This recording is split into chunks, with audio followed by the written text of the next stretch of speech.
selamat datang kembali di channel Berani Bincang Asuransi bersama saya, Yani.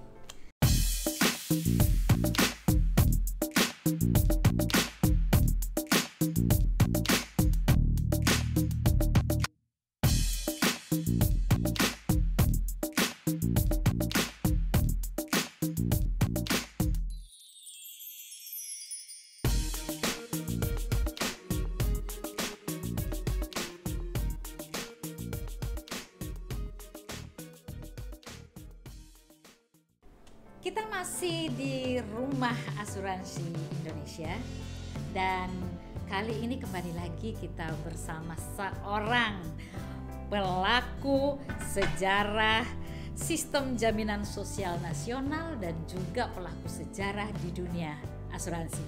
Teman-teman dengerin saya ya, tadi sistem jaminan sosial dan asuransi, apa hubungannya ya? Nanti kita akan lihat. Tapi di sebelah saya sekarang sudah ada selamat datang kembali ke channel Berani, Pak Odang Muhtar. Assalamualaikum, Berani, Rumah Asuransi, Rumah Asuransi Indonesia ya. Seperti biasa saya manggilnya dengan Om.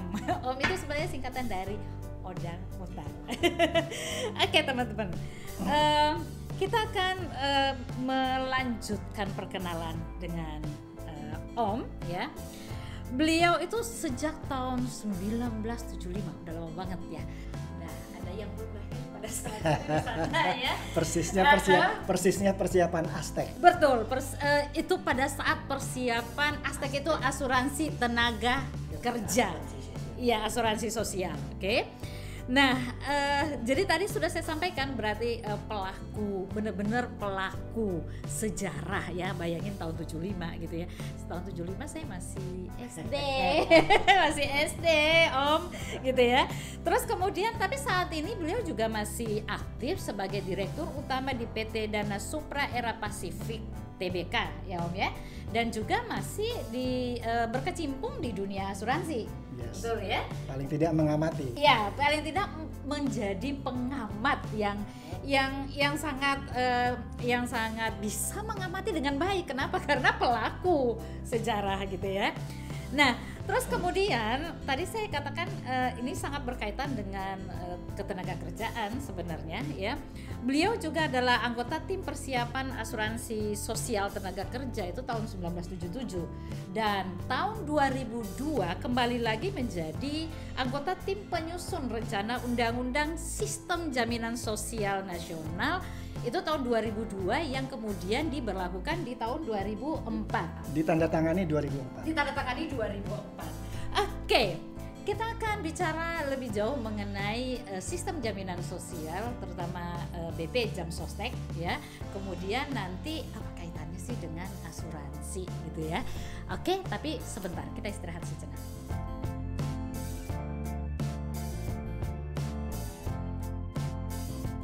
Ya, teman-teman, ada hal yang sangat menarik sebenarnya kenapa Om ada di sini bersama saya, karena saya ingin banget tahu ada satu hal buat saya. Barusan di Maret Om ada Impres Instruksi Presiden nomor 2 tahun 2001 yang keluar, itu berkaitan dengan BPJS dan ini lagi ingin tahu banget sebenarnya apa sih itu? Karena berkaitan dengan BPJS loh, jadi saya pasti teman-teman di sana juga ingin tahu dong. Iya. Itu apa gitu? Ya, Ujuk-ujuk tiba-tiba ada Impres gitu loh. Sementara ini lagi rame kan di luar mengenai BPJS ini. Iya, apakah karena ada di Komisi 9 kemarin ada istilah defisit BPJS TK? Wah, itu nanti itu saya akan tanya lagi, tapi nanti. Tapi yang ingin saya tahu sekarang justru Impres itu. Kenapa tiba-tiba ada? Tapi ujuk-ujuk datang. Harusnya menurut saya yang namanya Yani Rumah Asuransi Indonesia, justru pertanyaannya apa hubungannya, kenapa nggak ada hubungan, apakah ada hubungannya dengan industri asuransi? Oh gitu, ya. Saya mau tanya itu, tapi yang kedua, tapi saya ingin tahu dulu. Baik Bu Yani, memang Presiden mengeluarkan Maret ini Impres Instruksi Presiden nomor 2 tahun 2001. Maret kemarin? Iya, Maret ini, Maret yang lalu ini. Last month. Iya, baru seminggu lalu. Ada apa? Ada apa? Saya pikir seharusnya presiden itu sudah mengeluarkannya 4-5 tahun yang lalu. 4-5 tahun yang lalu justru Ya, harusnya. Kalau saya sebagai pengamat. Mengapa? Kenapa Pak? Why? Karena itu penting. Mengapanya? Karena apa? Kalau dilihat peserta JHT pensiun BPJS, itu sejak 2015, kalau JHT sejak 42 tahun yang lalu, JHT 42 tahun yang lalu. Kalau pensiun 2015 yang lalu, itu pesertanya kalau kata orang Sunda mah gitu-gitu keneh. Hanya tidak lebih 2019 kemarin jumlahnya hanya 16,9 juta pekerja.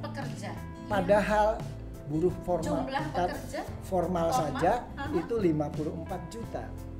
Wow. It's very small. Yes. Very small. Nah, kedua, kalau dibandingkan lagi dengan seluruh angkatan pekerja kita, 131 juta. Jadi sepertiga dari jumlah penduduk. Iya, jadi harusnya ini menjadi pertanyaan besar. Kenapa? Hak jaminan hari tua dan pensiun itu baru timbul kalau dia jadi peserta.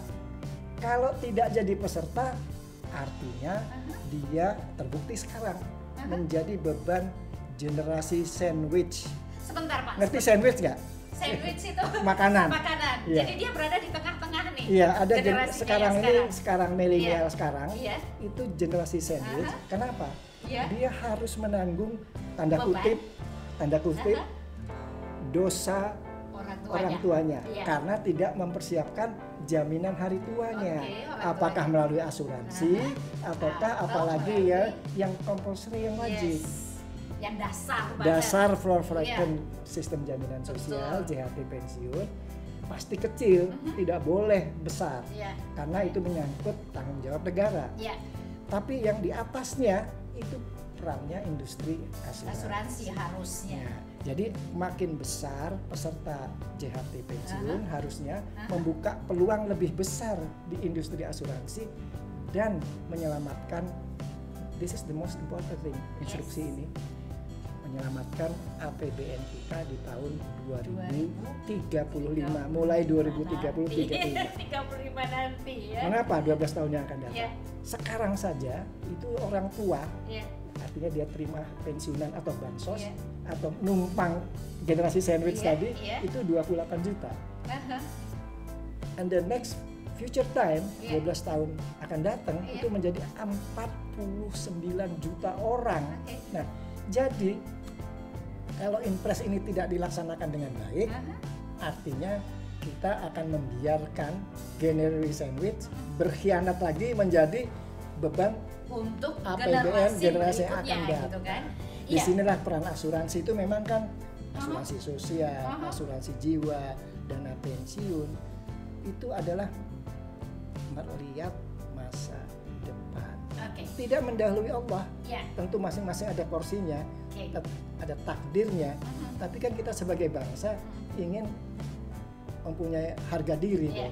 Itu menarik sekali Om. Tapi untuk bicara mengenai asuransinya sebentar, saya masih tertarik tadi sebenarnya dengan tadi kan saya katakan tadi bahwa ujuk-ujuk tiba-tiba ada impres kan. Sementara Om menyatakan bahwa sebenarnya harusnya itu munculnya 5 tahun yang lalu gitu kan. Terus kenapa baru dimunculkan sekarang? Makanya itu menjadi tanda tanya yang sangat besar mungkin buat teman-teman juga. Tapi nanti kita akan bicarakan lebih jauh lagi. Kita istirahat sejenak.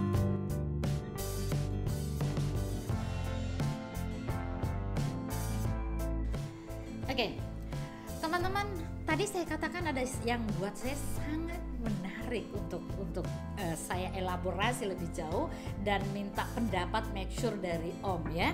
Tadi dikatakan sebenarnya bahwa harusnya instruksi presiden itu munculnya harusnya 5 tahun yang lalu, tapi baru kemarin di Maret dikeluarin 2021. Satu itu Om. Yang kedua, kalau tadi disampaikan ada hanya 16 juta buruh ya, pekerja yang punya jaminan tadi JHT pensiun. Sementara pekerja formal saat ini kurang lebih sekitar 50-an lebih gitu kan, 50 juta lebih. Dan angkatan kerjanya justru masih 131 juta. Kenapa ini tidak yang ya anggaplah yang formal aja lah Om tadi yang 51 sekian juta itu tadi. Kenapa enggak semuanya? Kenapa cuma 16 juta? Ya, apa masalahnya? Ya itulah. Kita fokus dulu ke angka 16 juta lebih. Iya, iya. Itu yang ikut JHT pensiunnya BPJS. JHT pensiun BPJS TK. Kalau ditambah Asabri, ya, ditambah Taspen, ditambah dana pensiun, dapen-dapen kita, itu jumlahnya 21 juta. It is still small. Itu masih kecil banget, tetap still small. Oke. Nah, tapi itu problemnya bukan dari Asabri karena anggota ABRI kan tetap relatif. Betul. Taspen PNS ya tetap 4 juta sekian. PNS sekarang namanya ASN. ASN. Ya, ASN. Nah, Dapen ya kita tahu lah. Iya. Itu Dapen itu kan yang mampu memberi Dapen itu adalah perusahaan-perusahaan yang kategori yang produktivitasnya bagus dan sebagainya. Iya, mapan. Dan ini memang segmennya sendiri-sendiri. Yes. Di luar asuransi jiwa, saya tidak singgung di sini. Oke. Jadi kembali. Sebentar Om. Mungkin teman-teman nggak tahu Dapen itu dana pensiun. Dana pensiun itu ada dua. Lembaga satu bisa lembaga keuangan. Perusahaan itu sendiri. Iya. BPPK. Iya. Manfaat pasti maupun iuran pasti. Ada DPLK, sama ATPI asosiasinya. Dan itu sebenarnya udah ada penjelasan di episode sebelumnya. Kita ceritain mengenai DPLK sama DPPK. Ini tadi saya mau clearance jumlah sih. Nah, sekarang tadi. Key point kita. Kenapa presiden baru instruksi sekarang? Kalau pikiran saya harusnya 5-10 tahun yang lalu. Ya, betul. Kenapa baru sekarang? Ya alhamdulillah. Ada yang keluar mungkin sekarang? Iya, ada impres itu. Mungkin malaikat membisiki presiden. Apa? Undang-undang SJSN itu akan menjadi tidak ada manfaatnya kalau pesertanya gitu-gitu kene. Tidak bunyi itu undang-undang itu ya. Tidak ada gunanya. Iya, betul. Jadi bagus tadi Ibu Yani bertanya, apa ini menyebabkan itu kan? Nah, so now kita masuk ke apa sih di antara penyebabnya. Nah, kalau dibaca dasar daripada undang-undang SJSN itu kan dasarnya pasal 28H Undang-Undang Dasar. Iya. Tapi kemudian, nah ini pada Undang-Undang SJSN dan Undang-Undang BPJS. Inilah sebetulnya, nah ini kalau kita bicara dengan asuransi, polisnya, polis asuransi sosial itu ya dalam peraturan undang-undang dan peraturan pemerintah. Nah, jadi manapala waktu dari undang-undang menerjemahkan kepada peraturan presiden, nah disinilah kemungkinan menjadi ya kepleset-keplesetnya. Itulah yang makanya saya katakan harusnya sejak 2015 kemarin, berapa tahun Bu? 2015 yang lalu 2015 sampai sekarang ya, tahun ya? Interestnya tidak begitu kan harusnya, karena salah satu peraturannya dalam bentuk peraturan Perpres peraturan presiden nomor 109, sorry lebih teknis, tapi kan kita tadi mau lihat kenapa. Iya, kenapanya. Ya, karena impres itu mengecualikan itu sama dengan menafikan hak seluruh pekerja, seluruh pekerja. Nanti kita uraikan detail di mana poinnya. Tapi kata kuncinya kita harus menghentikan kutukan 42 tahun ini. Sebentar. Ada kutukan 42 tahun. Itu menarik, tapi kita istirahat sejenak. Sebentar ya teman-teman, ditungguin. Apa kutukannya?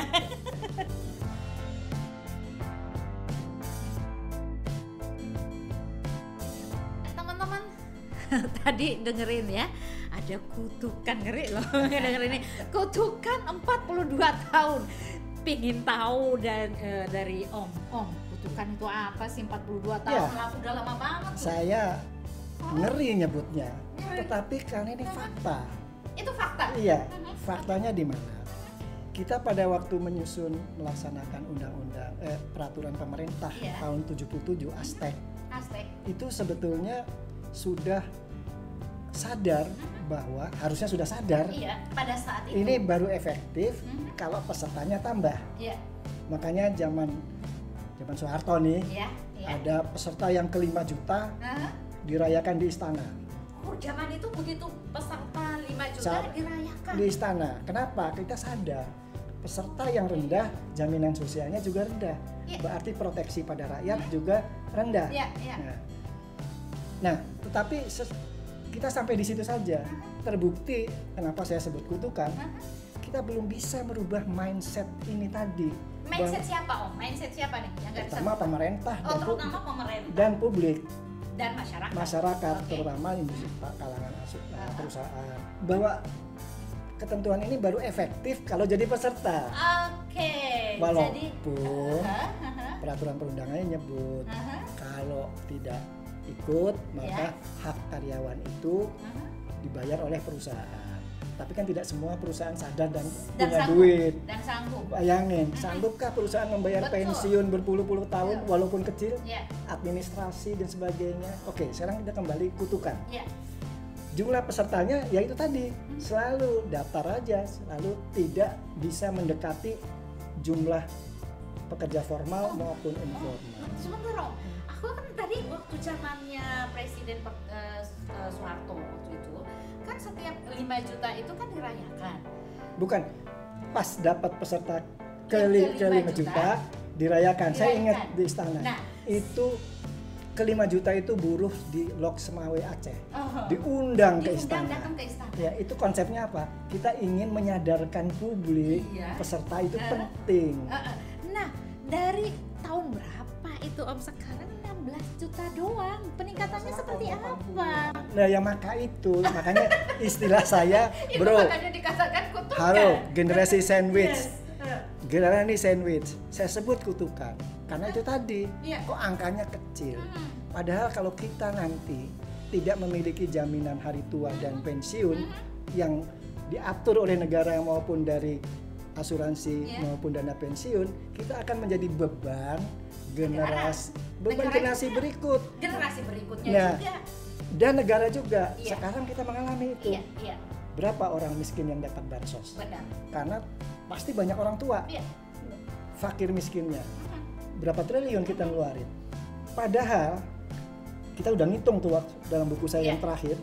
Kalau dimulai 10 tahun yang lalu efektif pesertanya, bansosnya nggak perlu sebesar itu karena dia dapat dari pada waktu pensiun dia tidak jatuh miskin. Betul. Karena dia sudah mendapatkan itu dari negara. Betul. Seperti JKN sekarang itu jangan kesehatan. Bagaimana kita rakyat itu tidak jatuh miskin karena sakit berat? Operasi 300 juta nggak mungkin rakyat kita. Nah ada JKN, oke itu udah itu salah satu keberhasilan yang ditandatangani oleh Presiden. Oh, tadi yang dihitung itu di sini ya? Udah dihitung di sini. Oh, buku satunya lagi. Oh, bukan yang ini ya? Iya. Oke. Iya. Kami nanti akan generasi sandwich 2035. Waduh. Oke. Ya, itu kutukannya ya Om ya. Jadi seperti itu kondisinya. Oke. Nah, ini pertanyaan saya yang terakhir sebenarnya, tapi buat saya ini sangat penting terutama buat teman-teman yang ada di sana, agen asuransi, tenaga pemasar asuransi. Kita ngomong soal jaminan sosial gitu kan. Instruksi Presiden tadi juga menyatakan itu kan. Nah, dari dulu Om sampai sekarang asuransi itu tuh dilihat, kadang-kadang dilihat sebelah mata mungkin ya, sama entah sama pemerintah atau sama siapapun termasuk masyarakat gitu kan. Nah, instruksi Presiden itu tuh tidak ada yang menyinggung. Nah, nyinggung gak sih dengan asuransi Om? Ya, eksplisit. Aku marah loh Om ini. Yes. Yes. Sebagai orang yang yes, saya juga setengahnya marah. Kenapa nggak instruksi dari setengah? Nah, ya, 2000. Oke. Teman-teman yes, apa nih? Memang tidak. Eksplisit tidak. Jadi tidak. Eksplisit tidak. Eksplisit tidak. Tersurat tidak. Tetapi kita sebagai praktisi, pemikir industri asuransi, harusnya bisa melihat peluang itu. Peluangnya di mana peluangnya? Contoh hukum positifnya di peraturan pemerintah tahun nomor 45 tahun 2015. Saya masih ingat tuh diresmikan Presiden meresmikan BPJS di Cilacap, saya hadir. Apa? Peraturan untuk mendapatkan jaminan tunjangan pensiun itu sangat besar kemungkinan tidak dapat. Kenapa? Karena ya peraturannya begitu. Ya itu panjang ceritanya mengapa begitu. Nanti, itu kan nanti, ada kalau itu baca di buku saya berikut. Ada di sini. Bukan buku berikut. Ada yang berikutnya nanti. Generasi sandwich, generasi sandwich 2035. Baca nanti baca di bukunya aja. Ingat membaca pelita hati. Dari hati, ya, lihat hatinya. Pelita hati. Iya, karena dari membaca hati kita terinspiring. Apalagi menulisnya. Oke, kembali kepada pertanyaan. Di mana hubungnya? Pelajari secara baik. Hak manfaat JHT dari mulai kecelakaan kerja, JHT sampai dengan pensiun, JKN. Pelajari secara detail. Pasti di situ banyak celah yang ada. Karena salah satu prinsip dalam menyusun sistem jaminan sosial seluruh dunia itu harus sifatnya itu floor protection, proteksi dasar, replacement of income certain amount. Nah, artinya makin banyak yang terpapar memahami sistem jaminan sosial, peserta jaminan sosial, di benaknya dia sudah ngerti what is insurance. Jadi contoh konkret, saya agen nih. Knock the door, dok. Pak, ikut dong produk saya live ini. Oh, saya udah cukup dengan jam sostek. Anda harus bisa menjelaskan di mana jaminan sosial tidak bisa mengcover kebutuhan Anda di perusahaan sebagai perusahaan maupun sebagai individu karyawan. Itu maksud saya. Yang kita dalami itu. Kalau mau dalamin itu hubungi Brani. Kita khusus 1 jam setengah mengeksplor where is it, man. Ladies. Terima kasih. Guys, look at this. Apa ini? Berani. Berani menyatakan pendapat. Sehingga bangsa kita selamat menuju Indonesia Emas 2045. I'm close now. Silakan. Love me tender, love me sweet. Thank you. Terima kasih Om. Teman-teman, simplify your life with life insurance. Sampai jumpa.